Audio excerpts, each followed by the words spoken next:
อันนี้ลุยแล้วนะอันนี้ปอโหดลีเนาะปอโอ้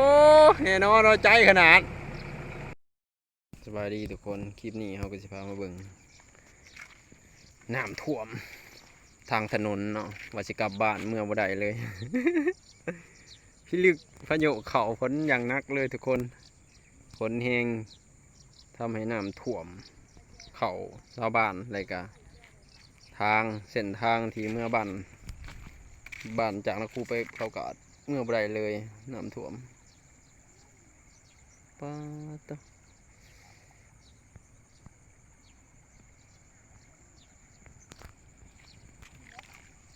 ทุกอย่างนัก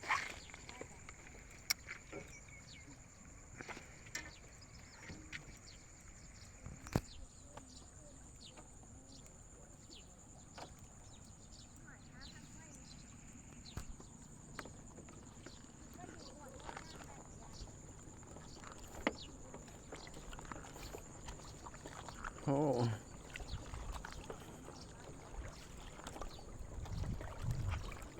รถไถก็เจ้าไปได้บ่เนาะรถไถก็เจ้าไปได้บ่เนาะรถไถก็บ่มาให้อยากเบิ่งว่ามันลึกส่ำใดโอ้ตึกสะดุ้ง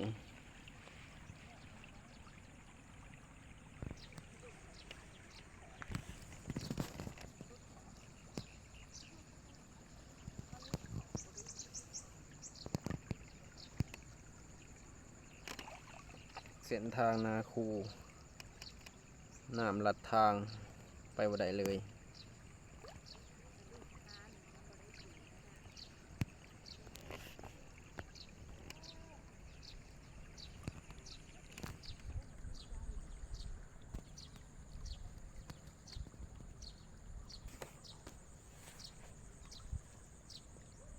โอ้ไม่เห็นทึกอันนี้ฮะ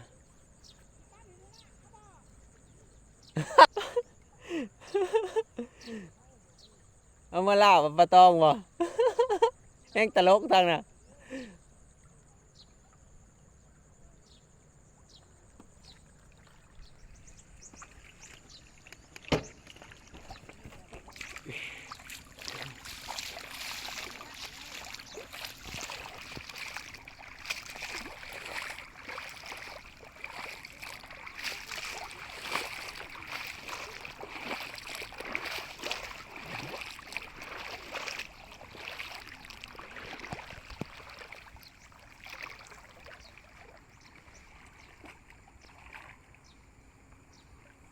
ทางนี้ของสิไหลไปเลยหมูมีปลา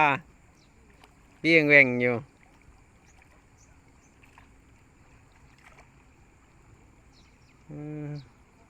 คงพลลีหลอเนาะมันหลดห้วยห้ารถใหญ่มา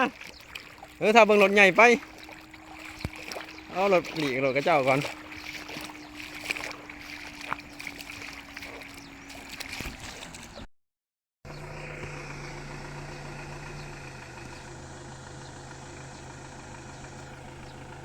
นี่แหละจะจุบไป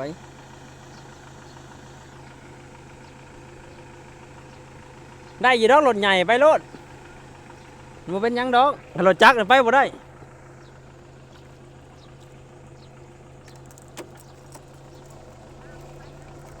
ก็เจ้าบกกล้าไปก็เจ้ากระยานนี่ถ้าเบิ่งก็เจ้าย่างไปนี่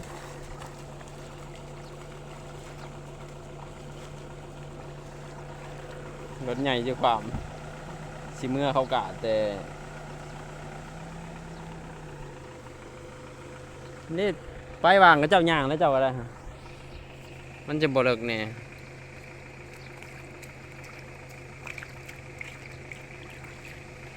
ผลพิลึกเนาะสิไปเขากาดพุ่นนะอ๋อสิไปได้บ่บาด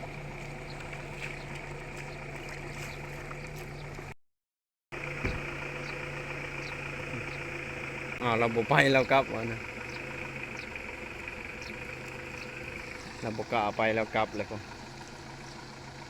มันเลิก